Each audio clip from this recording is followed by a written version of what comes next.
So now we're actually standing right on the Thames barrier on the first of the gates. So it's an opportunity to show you some of the equipment. This is the first of our gates. This is gate A. It's what we term as a falling radial gate. So it actually normally is horizontal so that the river can go through, and it drops through 90 degrees to this closed position. So you may wonder, where's the river gone? In fact, it's low tide at the moment, so test closures we do at low water so we don't disrupt the river navigation traffic. And literally, we can just close the gate in this way and stop the river. So that's what we're operating and testing today. So we're now going to go through onto the pier and see some of the other gates. Right, so we're now actually standing on Pier 9, so this is the first of the piers away from the South Shore. We've got the falling radial gate on our left-hand side that we've just seen, and we've now got the first of the rising sector gates, albeit the little baby 31-metre gate. But before we leave here, let's take a moment just to look back. And what you can really see is some important buildings on the back here.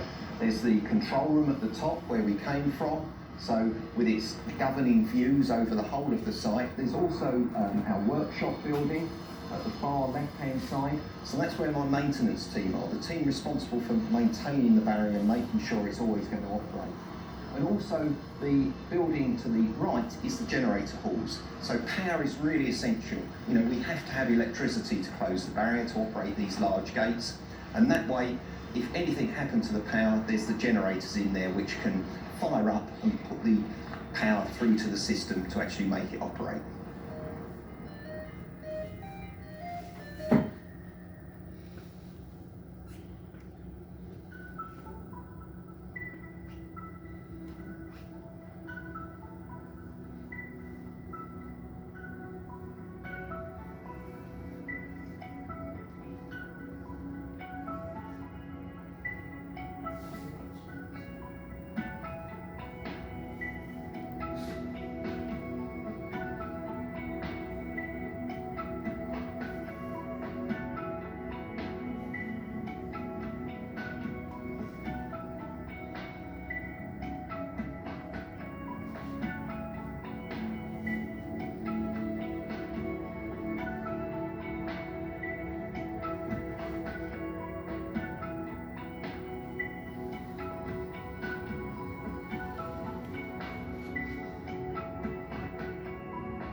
Okay, so let's explain where we've come to now. We've actually come to the bottom of the Pier 9 that we were standing on. We've walked across that small little tunnel, and then we've come down a further flight of stairs. Why is that?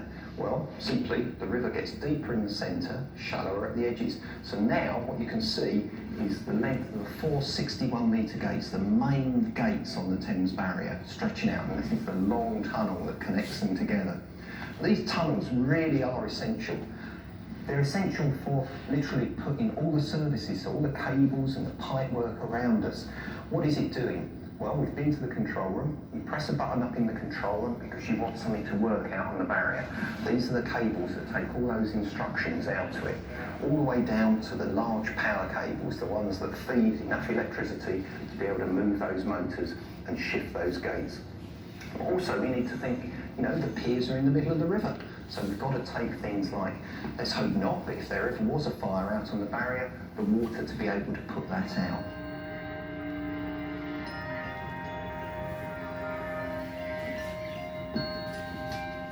Right, so we're now at the bottom of Pier 6. We're going to take that long journey up the stairs all the way to the top, equivalent of walking up a Nelson's column. Once we get up there, it's the opportunity for me to show you the actual equipment that moves the Thames barrier gates. So follow me.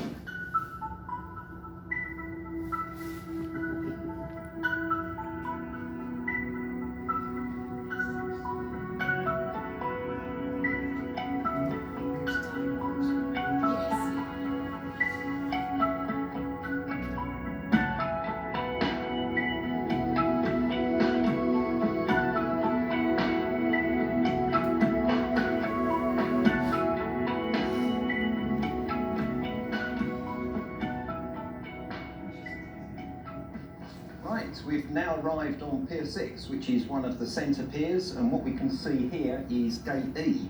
So Gate E is a 61 metre gate, so there's 3,300 tonnes of steel out there. So let's begin to explain, how does the barrier work? Well, if we look at the side of Pier 5 there, what we need it to do is to move that gate. That gate is actually in the closed position, so that is the position we want it to get to. And you can see this large circular gate arm, 20 metres in diameter. So what we need to be able to do is to move that. So in the top of the stainless steel shell roof on the left-hand side, there's electric motors driving hydraulic oil pumps, and they push oil into the cylinders, which we'll see in a moment, and they act on this yellow A-frame, and by that link arm that you can see stretching up into the sky there, it is mounted on the side of the gate arm. So very simply, what we need to be able to do is turn that circular disc. So by operating the cylinders, one pulls, one pushes, and it lifts and rotates that gate out the water. So in the sense of equipment, we need to make sure it's always going to happen. We mustn't, we can't say we flooded London, sorry, because the barrier wouldn't work. So we've got equipment on that side, and we've got equipment on this side that can operate. We've got a local control room, so we went to the main control room, but we can also operate the barrier from the small little local control room up there as well. But we can do many other things with the gates as well, because we need to maintain the gates.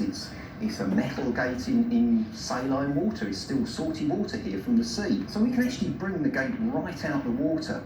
And we do that by, again, operating the cylinders and lifting the gate right the way around. So the gate is horizontal, sort of 180 degrees out from where it normally is.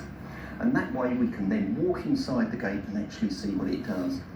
Other bits on the barrier, you can see the yellow nosing sticking out the side. That's what we term as the shift and latch. And around the barrier gate itself is some pins. And why do we need that? Well, it's very much like the handbrake on your car. Is once we've got the gate into the closed position, we want to be able to hold it there. And these large latches come out and grab these pins, and that way we can switch off all the electric motors on the other side, and the gate's not going to move. And importantly, it can take all the pressures of the tide and the river against it. The Thames has a very large tidal range, 7 metres distance, so there's always going to be a lot of water flowing through.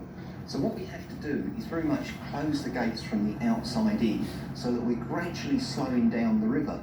So we would operate one of these gates in the centre towards the end, and that way, once the river has stopped, it can all build up that surge tide out towards the sea. Maintenance is essential on the barrier. What you may not appreciate is that the gates are actually hollow. And that's really important because we can actually bring the gates right out the water. So they live a lot of their time in salt water, and they're steel, 3,300 tonnes of steel, 40mm thick, really strong for the job, but we need to make sure they're not going to rust like your home car. So what we do is we check the paint, and we also check what's termed as a cathodic protection system. So back to chemistry days, that's very much something that says, go and attack these bits of metal we put in the gate and leave our gate alone. So we bring the gate right out the water so that we can actually go inside. And that's where things like the cranes are essential. The cranes on the piers, you may wonder, why are they there? Well, because we need to bring equipment out to maintain the gates. So the cranes are there so that we can lift it off of barges onto the deck and then distribute it across the pier.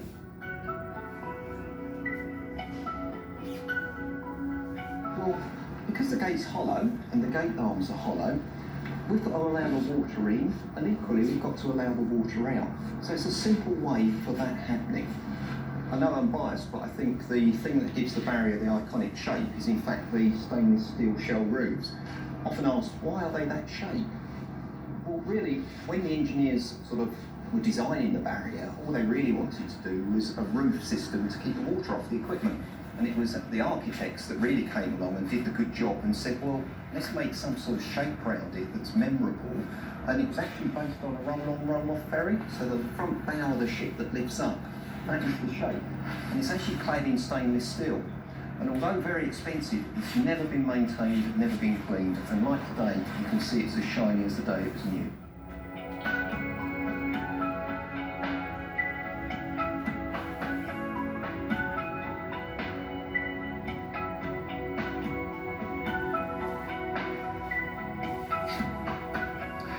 now come into one of the large shell roof areas, and this is what we term as the upper cylinder area. So what you can see either side of me here are two large cylinders that really push and pull those gates out of the water. So if you remember, we saw the yellow A-frame.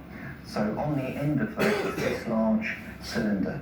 So literally the cylinder, because this gate was closed, is fully back, but on this side you can see that this one is fully extended.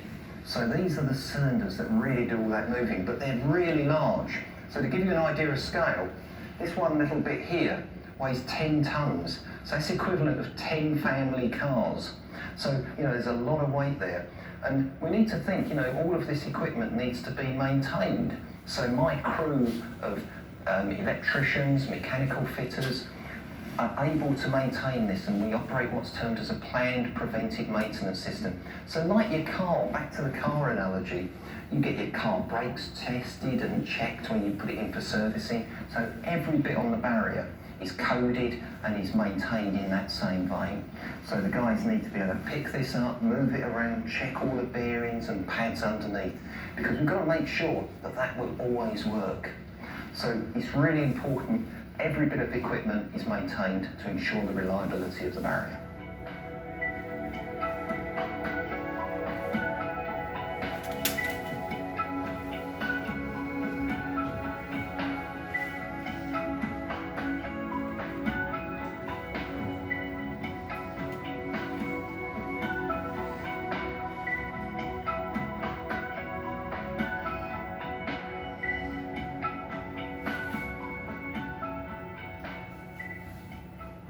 Now climbed again to the very top of the pier. This is what we term as the power pack area, or very much like the engine room. And these are the engines, the electric motors. So that one motor there that you can see is enough to drive an oil pump and compress that oil into those large cylinders downstairs. So those are the ones that pull the gate out of the water. So I still find it fascinating to think that that one little motor there can move 3,300 tonnes of steel, but that's the job it can do. So we have lots of resilience on the barrier, and what resilience means is you have backup systems. So we don't just rely on that one motor, there's a backup, a standby, and there's also ones on the other piers, because we've always got to be in the position to be able to close. This area, you saw outside the stainless steel shiny roof. Well, how do we get that shape? And to be honest, it's the woodwork, it's the lovely woodwork. It's a bit like cathedral. Public don't see that, but that's the easiest way to form the shape. And it was taken to Liverpool with the contractor that actually did that and shipped it down for us here. And that's what gives the barrier this iconic shape again. But again, thread through this has been about how we maintain the barrier. We need to think, how do we get that motor out to our workshops down the south river? So that's where these cranes come in handy. So if we wanted to move it, we can lift up this hatch, pick the motor up, drop it down, slide it out, use that crane that we saw on the pier, drop it on the barge and take it ashore. So everything we do on the barrier, we've got to think that there's 9 piers, 10 gates. We've got to make sure we know which bit we're maintaining, and we've got to do it in a systematic, methodical way.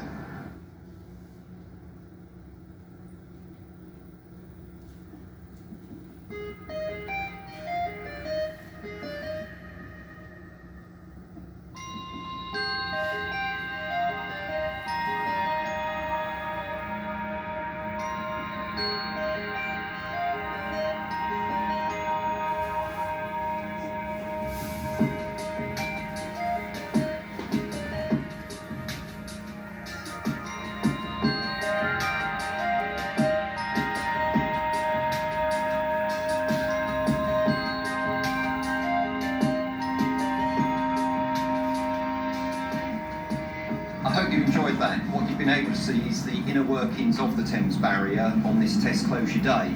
As a reminder, the Thames Barrier is only one part of that overall system of many miles and kilometres of tidal walls and embankments and other associated gates that are so crucial to protecting the 1.25 million people, 400,000 properties, schools, hospitals, infrastructure.